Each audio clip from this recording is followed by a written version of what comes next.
we see a lot of the same problems. We've seen adoption of IoT in small businesses and in enterprise.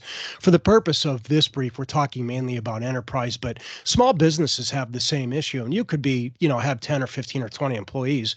And if you could purchase something for $100 or $150, it's going to make your day-to-day life easier. Yeah, you're going to think about that. Yeah. But before we plug the thing in and then configure it to do what it's going to do, we need to have some type of an internal conversation. Well, what risk, or am I aware of the risk that this is introducing into my systems?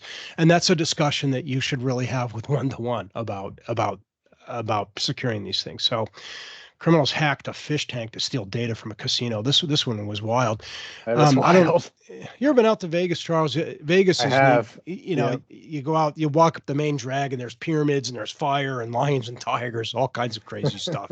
Roller coasters in New York City. So it's very theatrical.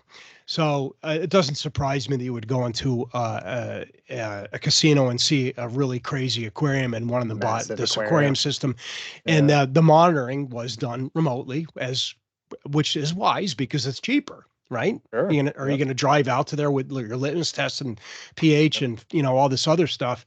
But if you automate that, but this introduced risks.